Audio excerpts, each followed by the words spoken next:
everybody. I think we're going to get started. Can you hear me okay? Yep. Okay. So welcome. My name is Alicia Sherman. I'm a school librarian from Binghamton, New York. I am going to be the panel facilitator today. So anybody in the audience, if you have a question, pop it in the chat. It'll come through to me and then I can ask it for you. If you already have a question on your mind, pop it in the chat now, or as our panel is talking, if something comes up, pop it in the chat then, and we will try to get all of your questions answered. So this is Slaying the Word Dragon, Overcoming Writer's Block with Jen Calonita, Alex Campi, and Rachelle Delaney. A few things before we get started. The session runs from 12 to 12:45, and what I understand, it's done at 12:45. Even if we're still talking, you're going to lose the feed. So we're definitely going to make sure we wrap up before then. If you have any questions, pop them in the chat. And also, just so you know, this session is being recorded. Thank you. Yeah, so I am going to start and just give some brief bios that we've written up for each author. So our first one is Jen Calonita. She has some facts for us. She loves Walt Disney World and dreams of kicking Cinderella out of her castle so she can move in. I'm sure we've all dreamed that once or twice. She also has two chihuahuas named Captain Jack Sparrow and Ben Kenobi. And as a kid, she used to hate reading and writing.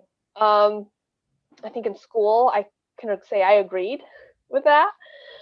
So when she started writing, she couldn't stop. She got her first start in entertainment journalism, where she got to interview people like Dwayne "The Rock" Johnson and Zac Efron. She eventually her job inspired her to write her first series, Secrets of My Hollywood Life. Over the last 15 plus years, she's written more than 24 books about young Hollywood celebrities, kids at sleepaway camp, a girl on the road with her favorite boy band, and several books about kids at a fairy tale reform school in Royal Academy. Our next author is Alex Campi. She's a New York-based writer with an extensive backlist of critically acclaimed graphic novels, including Eisner, nominated heist noir Bad Girls with Simon & Schuster, and Twisted Romance with Image Comics. Her most recent book was her debut prose novel, The Scottish Boy with Unbound. She lives with her daughter, their cat, and a deaf, blind pit bull named Tango. And actually, the most recent book is The Backups, which is my YA graphic novel about girls going along to sing backup on a big summer pop tour. There we go. Our next author is, I think we said her, is it Rachelle?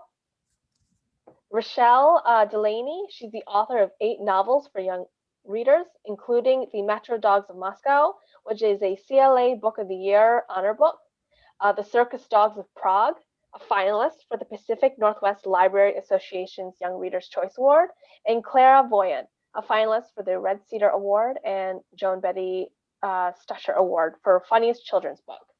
Her most recent novel is Alice Fleck's Recipes for Disaster. She has an MFA in creative writing with the University of British Columbia, and she was born in Edmonton. She now lives in Vancouver with her partner, her dog Sparrow, and her cat Poppy. Awesome. So we are going to start with the question, setting the scene. Do you have like a ritual or a tradition? What do you always have with you when you're writing? Is there a certain candle, a certain snack? We know from the movie Misery, he has this bottle of champagne he drinks when he's done with his book. Do you have any routines or good luck charms that you keep with you when you're writing? No.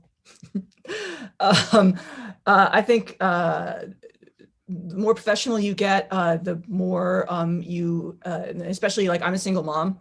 And I also have a day job, so I write anywhere, anywhen, you know, just whenever I have time. And so you stop being precious about it. Like, and that's one thing I would recommend to young writers is like, if you like can only write when you're like on your sofa, I mean, like fine, like if that works for you, that works for you. But bear in mind that as you transition to coming out of your first novel into regularly writing books, and having lots of deadlines and still being editing the last book while you're working on the next book and doing marketing for the book, you know, you're going to have to become more relaxed about just being able to do it. And you're going to have to trust yourself and trust that the muse is there and trust that you're going to be able to do it.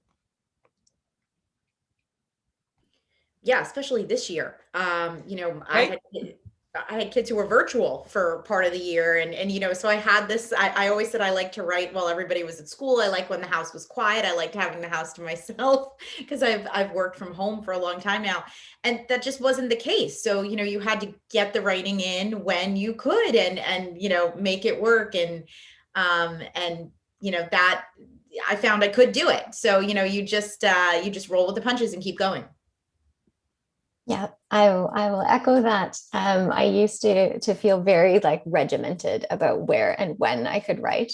And it was always in the morning at my desk, you know, the light had to be a certain way. And over the years, I have realized that, A, that's not always possible, and B, that is okay. Like I know now that I can write in many different spaces at many different times. And yeah, I also work full time. So writing just happens when there is time for writing. Yeah. I would also recommend young writers who are reading a lot of like writing advice columns that those are usually written by, like, take them with a grain of salt, because there is a certain kind of like usually male writer who's written Uno novel one, and is now like telling you extensively how to write. And it involves like, you have to sit down and write 1,000 words per day. And if you don't sit down and write 1,000 words per day, you're not a real writer. And like, let me tell you, I have gone weeks without writing a whole damn word. It's all right. Like, get to it when you get to it. Like, as long as you are trying to make the effort to write, like the writing gods understand, and goddesses and understand that like some days you just may not get to it because you've got schoolwork, you've got family obligations, like you just like your brain says no or whatever. So you can, you know, you are all right. You are still a writer if you don't actually manage your 1,000 words a day or even a week. Because also, let me tell you, the staring out the window part of writing, that's actually a really important part of the writing process. Like, that's where you untangle all the problems in the story that's coming up. So if your brain just kind of says, whoa, I'm not going to do this for a weekend, then that's probably your brain going, actually, like that thing in chapter 3 that you're having trouble writing, there's a reason for that. And I'm just going to process it while you're off doing stuff. Okay, that makes sense. So if you're like kind of writing on the fly, living in the moment, do you keep a notebook with you, or do you have a note on your phone where you jot down ideas if something comes to you when you're in the grocery store? How do you keep track of those random moments and thoughts that happen maybe when you're not in a position to actually sit down and write something? Yes, is the answer. The Notes app. I'm sorry, Alex, I cut you off. What'd you say? I was saying, yes, the Notes app, and I've got a notebook, which is not in this room, but I keep a paper notebook, because also sometimes getting away from in front of the computer, like taking the dog to the dog park and sitting there and working on story outlines is something I really enjoy. Like, I'm like a cat. I have to move around to different spaces to continue on the writing process. Go ahead. No, I feel like you, I have to move around. Like, I have this very pretty desk. I don't use it all the time. I'm always like, you know, writing somewhere else. I love Post-it notes. So I keep stacks around the house. So that way, if I'm like even washing dishes and an idea comes, I can jot something down on a Post-it note. And then I have like a whole whiteboard in my office and I stick all the notes on it. And then every once in a while, I'll keep looking at them and move them around till the story starts to take shape. Yeah, I'm actually very much the same. I'm sitting at my writing desk for the first time in months right now. And I'm like, wow, I should write here more often. This is great. This is nice. But yeah, no, I move around the house for sure. And same, I have a paper notebook that I don't use nearly enough. I always forget to take it with me. And the Notes app on my phone, which I do use a lot. I'm actually going to pop off and get my notebook. So keep asking questions. I've talked a lot anyway, and please enjoy my dog Sarge's butt. Oh. Okay, this question is from Sydney in the audience. What do you do when you know what you want to happen but can't figure out how? How do you get there?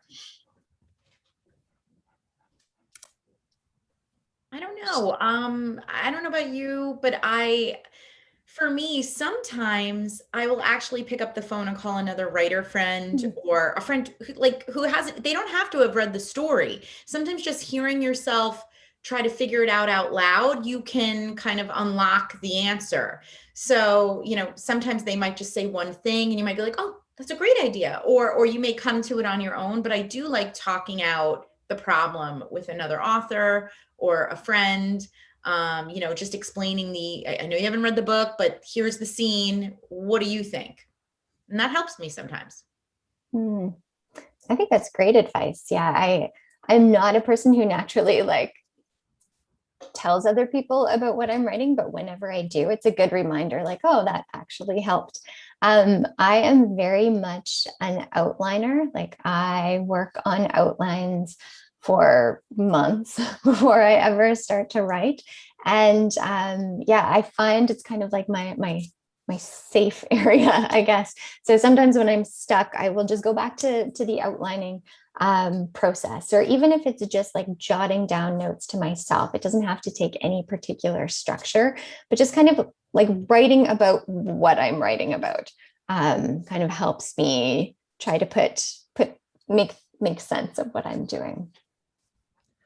I do the same thing as Jen, and I'm in New York City, so normally like I'm able to go out to a bar or a coffee shop with writer friends or artist friends, because I do a lot of graphic novels, or just friends who don't do like professional creative writing.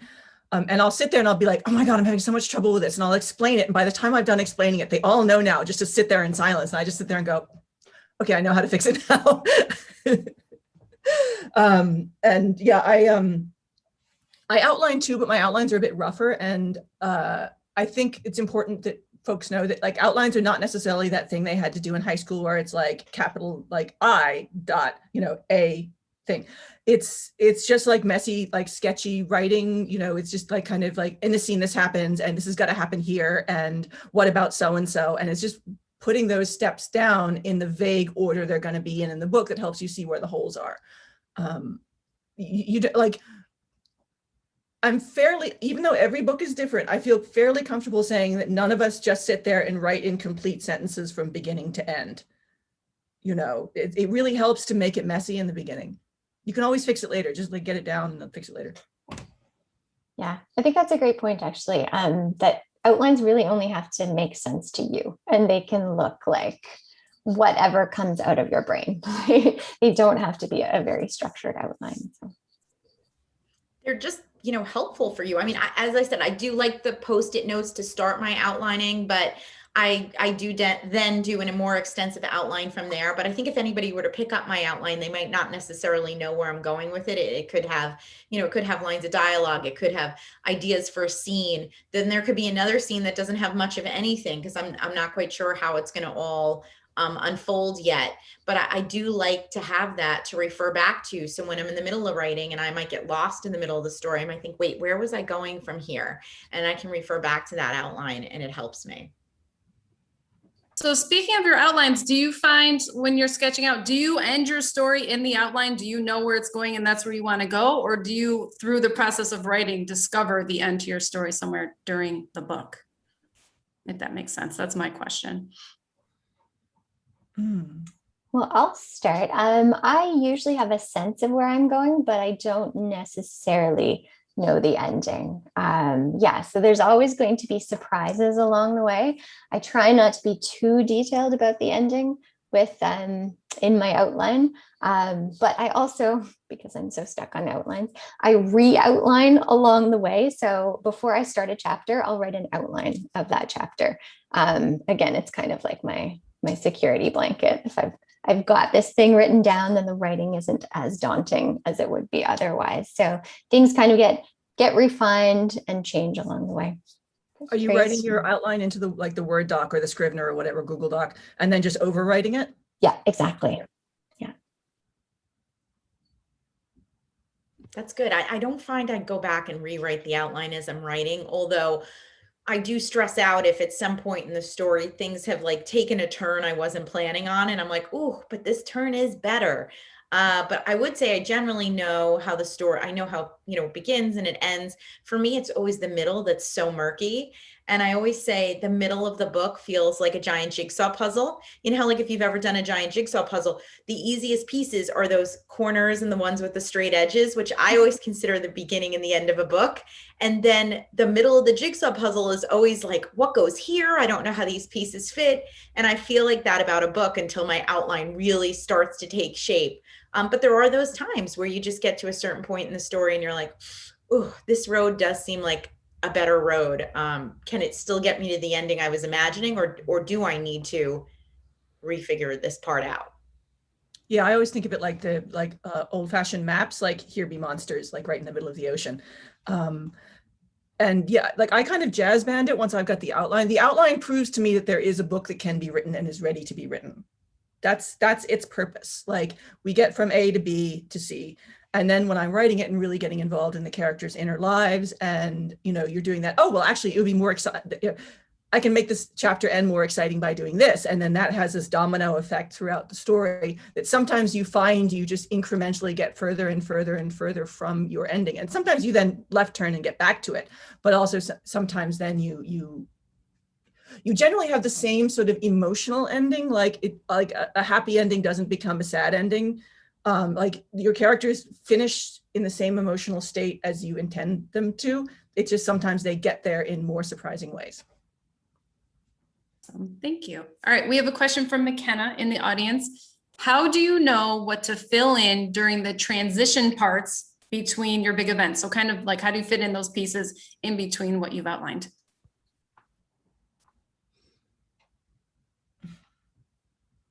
I mean, I'm not writing it necessarily in terms of, I mean, I think it's important to discuss the difference here between plot and story. Plot is what happens, like X, Y, Z. Story is why it happens and why you care. So I think the more you get into professional writing, the more concerned you are about story rather than plot. I'm a thriller writer, so like, plot just happens naturally.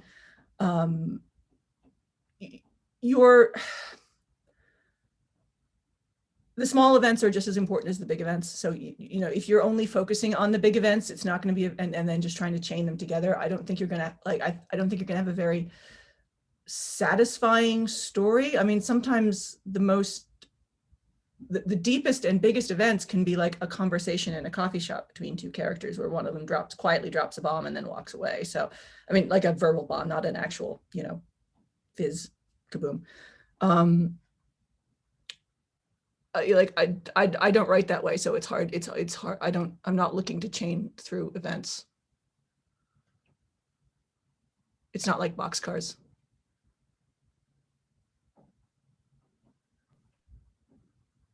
Yeah, I'm not sure how to answer this one either, because I also don't tend to write this way. To be honest, I've never really thought about it. Yeah. I'm not sure what advice to give. Same. I feel bad. I haven't really thought about it. I mean, I think you need to spend more time in the emotional life of your characters, because when something happens, it has consequences. So you're really writing the consequences of something happening to your characters. And then they have a goal, and like, how does that affect their goal? How does that affect their desire to move forward? How are they recovering, surviving, moving on? What are their choices? Like, if you really know, it's really about people and trajectories rather than plot events. That's the best I can do. Makes sense. Thanks. All right, here's a follow-up question from Joy. Do you have any regrets for plot lines or storylines that were written during a bout of writer's block? I'll read it again, it's long. Do you have any regrets for plot lines or storylines that were written during a bout of writer's block? I mean, No. Yeah, I mean, I'll say I remember doing this once with a book early on, and it was my biggest regret was that I was struggling with the story and I kept rewriting the first third of the book rather than writing straight through. And for me, at least, I've found, and every writer is different, my story develops better if I just get through that first draft. Just write through that first draft. It doesn't have to be great. If I keep trying to rework this one section, it's going to get worse and worse. And I do remember, like, when I wrote this one book, I think it was called Sleepaway Girls, and I handed it into my editor. She's like, I love the second 2/3 of the book, but the first third doesn't really work. And that was the third I kept reworking and reworking. So like I had kind of like, I don't know, backed myself into a corner. So that is more what I've learned about myself. Just don't keep rewriting a section. Just try to get through. Yeah, forgive yourself and move on. Yes. Because you just, it really does help to get the whole book out. Because like the first third, you don't see the rough work in a painting, because the way paintings work is you sketch and then you paint over it and then you do the details. Then finally you end up with this finished painting. So the ugly thing in the beginning, you never see because it's covered in paint. When we write, and if we're writing in English, we're writing from left to right. So we get better, we get real good around 30,000 words, and then it just cruises. And so if you spend too much time like continually going back to that like vomit draft first 30,000 words, which often is the bit you've outlined least, because it's like, oh, I've got this idea in my head for this. I'm going to vomit out. I'm going to do a vomit draft for the first 3 chapters. Then I'm going to outline. I mean, that's often how I work, because like you're getting the voices of the characters down, you're getting the situation, like, and then you're like, okay, now I'm going to be sensible about it from here on in. And then you think, no, I have to make the beginning perfect. You do not have to make the beginning perfect. Like every novel is revised. And there's no greater feeling in the world than on like your 3rd draft when you cross out the paragraph that you've hated since the 1st draft. It's like, yes, goodbye. Like, cause it was necessary for a long time. And then you look back and you're like, I don't need this. And I never liked you. Scritch. And you can, my last book, every book is different also. Like every book is a different process. It's like, it's like making a newspaper. You got to renew your process every damn day. My second novel, Heartbreak Incorporated, which is out next month, the first draft to my editor was 87,000 words. And then I went back and tightened it up and it became 101,000 words. It's tighter. It reads tighter. It's longer though. And I fixed a lot of stuff, like a lot of plot holes, especially thrillers. Like thrillers aren't written, they're rewritten. So yeah, just it's also important to get in the habit of endings. Like a lot of young novelists struggle to complete a manuscript. If nothing else, start with a novella, like get used to ending your story and then going back and revising it. And the first time you revise, it'll be the worst feeling in the world because you never want to see this book again. You're done. All you want is attention and validation about it. Like, don't send it to anyone, trust me. Put it in a drawer, come back to it 3 months later when you're a different person. Print it out on paper, double spaced. Go out and rewrite it. Great advice. Yeah, totally. It makes me think also, like when I'm writing the parts, especially in a first draft, although sometimes in a second, maybe in a third draft as well, the parts that I get really fixated on are often parts that don't need to be there. So I don't realize that at first, but generally in subsequent drafts, that part that I'm really wrestling with, and I'm starting to feel like maybe it doesn't fit. It probably doesn't fit. And sometimes in the first draft, it's really hard to part with those sections, which is more of like something you do when you're rewriting, but it becomes easier and easier, I find, to get rid of material as I go along. Often the reason those paragraphs are often the reason you started the book, and they might be the first thing you've written. And then the book is gradually, like, its themes have evolved and become better over time, but you still have these little leftovers from the original draft that have sentimental value to you but no value to the reader, and that they're tough to get rid of, but they do feel good eventually. Yeah. And I described too much in the first draft. Like, I could have like a whole page describing like a room and what's in the room. And I feel like it's so necessary in that first draft. And then when I go back and I start revising, I'm like, ooh, we could pull so much of this out and speed things along. And you just, when you go back in subsequent drafts, it almost becomes clearer to you. Like, I don't need this. This doesn't necessarily push the story forward. Maybe I can get rid of that. And that's a nice feeling too. I love cutting. I do. It's so satisfying. It is so good. It's true. So good. One of the biggest things, I think the most important thing I've probably learned as a writer is, and it probably sounds obvious, but like everything needs to serve the story. And I think sometimes what we start out with serves us. And on subsequent drafts, you realize what the story is and what the story needs, and you got to put your own needs aside. Caveat this with the mention that I'm a thriller writer and I tend to underwrite. So my style is very spare and surgical. And that's why my draft gets longer on the second draft. Because I'm like, actually, I need to explain this. But my attitude is like, if you've ever played Jenga, it's a game where you make a tower of blocks and then you go around a group of people and each one removes a block until and the winner is the person who removes the last block before the next block sends the whole thing tumbling down. And I look at a manuscript as essentially a game of Jenga is that when you're going back through it, you're removing blocks until if you remove one more block, the whole thing falls apart. I love the puzzle metaphors that are coming out here. This is great. That actually leads me to a follow-up question. So based on your answers to that question, do you let writer's block actually stop you from working, or do you just kind of muddle through until it picks up again? I have to stop. I find if I'm like, constantly going over to check my email or Twitter or, oh gosh, I could have another snack, like that. Sometimes it's just my brain's way of telling me you need a break. And, I think as Alex said earlier, like you don't have to write every day. You do not have to hit this like, self-imposed 1,000 words a day goal or anything like that. I mean, of course, deadlines are deadlines.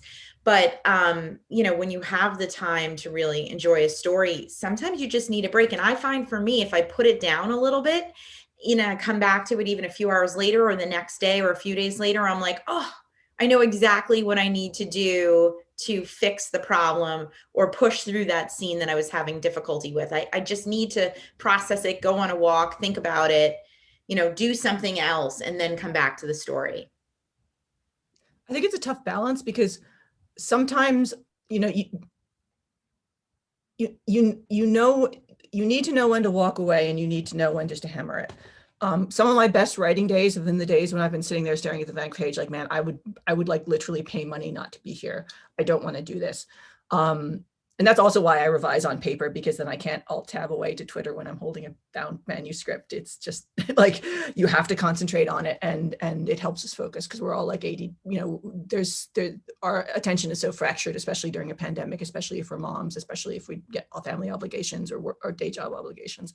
I sort of like,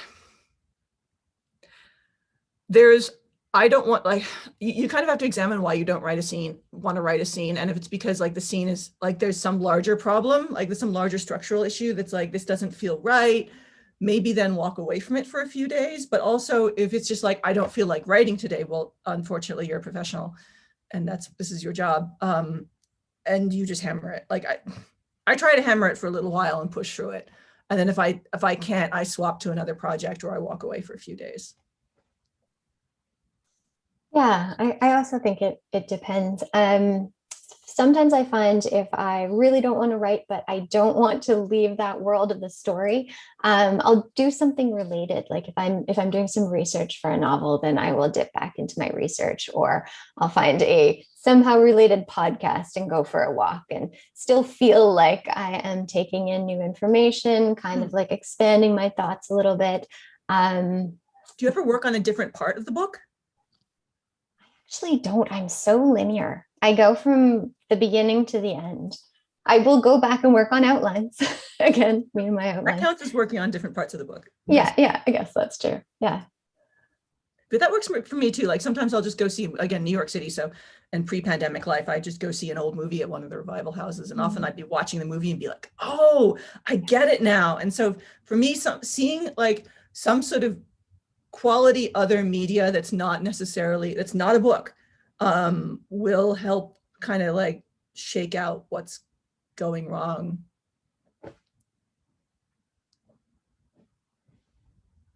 All right, this next question is for Jen. It's very long. Jen, I sent it to you in the chat so you can read it, but you Alex and Rachelle might have something to say as well. Let me read it. So, do all the events, big and small, just come to you? I love Fairy Tale Reform School, and I would think that the big plot points in events, big plot point events in Flunked were Gilly, I'm not sure if that's what you intended, getting sentenced, Royal Day, and the anniversary ball. Did it take extra work creating the evacuation, detention dance, etc., or did they just fit in easily with everything and come naturally? So basically, how do you write the build-ups to the biggest events? I mean, that's the question, isn't it? I mean, Fairy Tale Reform School is a series. And so, I know in particular, like it's all taking place in this one world, but I want to make sure the events that happen in each story as we progress through the series need to be different. So, the reader asked about like the anniversary ball or Royal Day. I know they're not going to be each book in the series unless there's a specific reason for it. But sometimes those big moments in the book will come to me before the smaller moments. And that's where my Post-it notes come in. That's where I'll sit down and I'll think, I want this anniversary ball to happen. I want there to be an evacuation drill in the castle and see how that works. And how do all these moments, these key moments I might have already thought of, like a big ball, like what's a fairy tale story without a ball? How do they help the story progress? How do I make sure that the smaller moments are fitting in between them and leading up to these bigger moments in the end? So getting sentenced, that's a big part of the series, kids being sentenced to fairy tale reform school. But so that I knew I was going to happen. But some of the other things come along the way as you're plotting your story. I think like most stories, right? I mean, there's certain moments are going to happen and certain ones that come to you along the way. Okay, so Alex and Rachelle, how do you write the build-ups to your bigger events?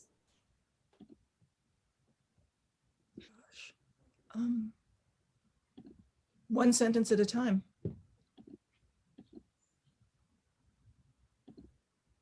Again, for me, I go back to the outline. I have that North Star in my head, that big event, and then I kind of plot backwards at one point, trying to figure out what needs to happen in order to get there. All right, we have a question from Daisy. What would you say to your past self when it comes to writing and working through the doubts that come with writer's block? What have you learned along the way?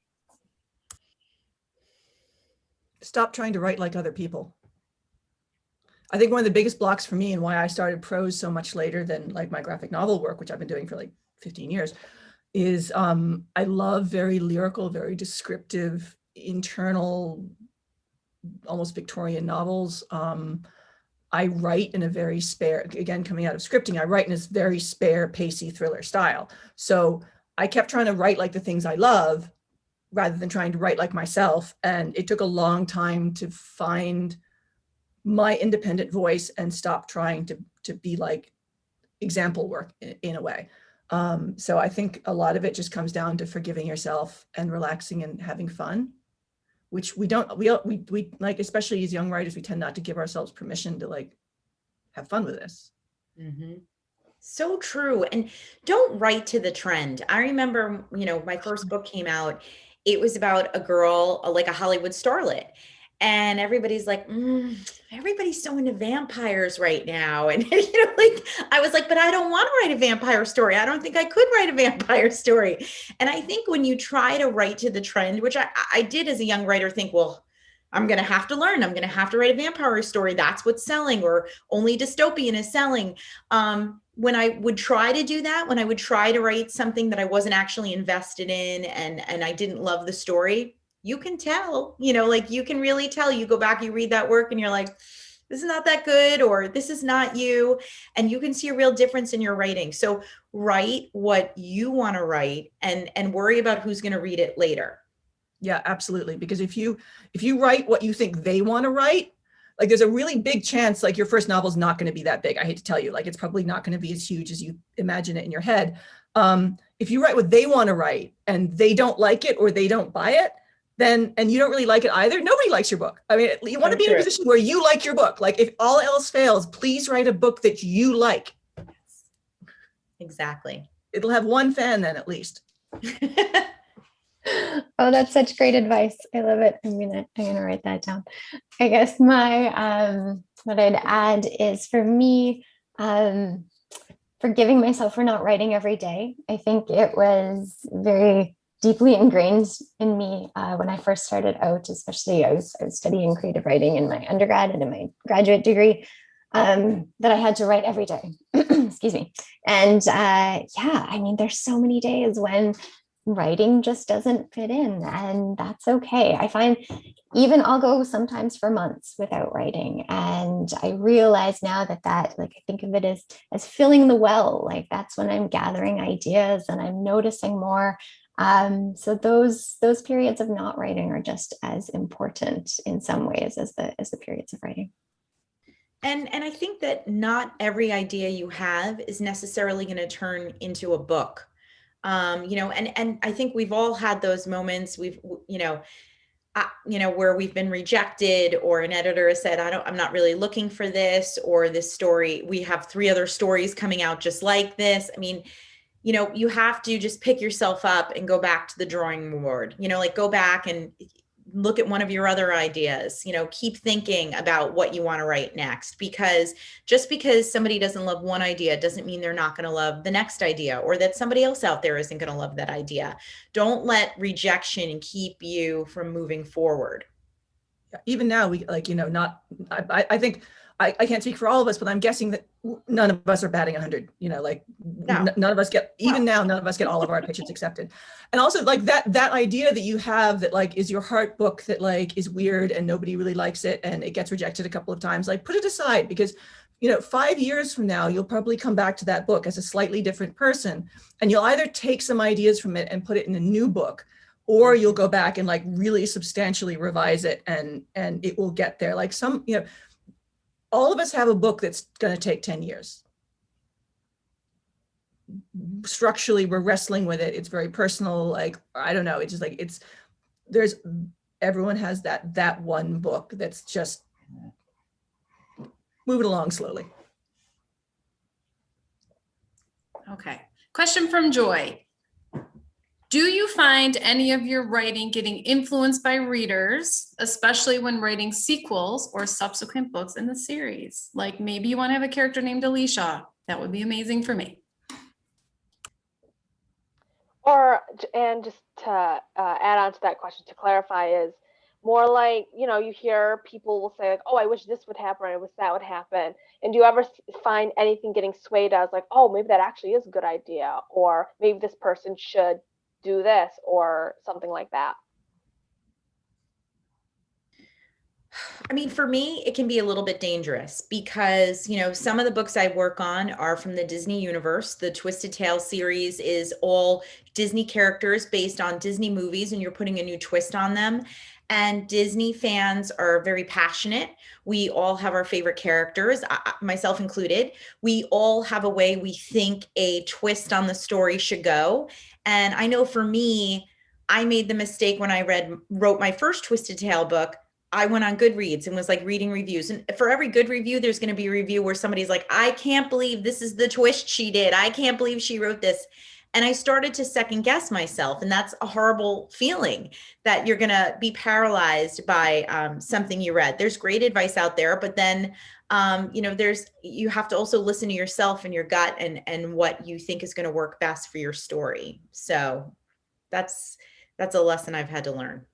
Real talk for baby writers time. I got 3 pieces of advice for you. 1, Goodreads is not for you. Don't go on there. Don't go no on. No good comes from you reading your Goodreads reviews. No. 2, building on that, your book is not for everybody, and it is okay if people don't like it and it's not for them. Again, this comes back to please write a book that you love, because then if other people don't love it, you're I was proud of it. But yeah, there's going to be some people that don't like it. There's going to be some people that are taking out something that's going on in their own lives on you for 0 reason whatsoever. And that leads to piece of advice number 3. Never complain, never explain. If someone comes at you with a criticism, the best choice is to shut down social media and go make a cup of tea or coffee or have an ice cream or just take a walk, or you don't have to answer them. I think there's a feeling that because of author accessibility on social media, we need to be accessible all the time and to everybody and to please every customer. We do not. We do not have to answer. Alex, listen to Alex, all such good advice. That's so good. So good. I haven't written a lot of series. I only wrote 1 series, and I guess it's always been a bit of a thrill to me when readers have opinions about my writing, because it feels oh, they're getting so engaged. But yeah, I would just agree that it's not the suggestions aren't always the way you need to go. So you really need to think about what you want to do, your goals for your characters and for where your plot is going. You have the answers, I think, is.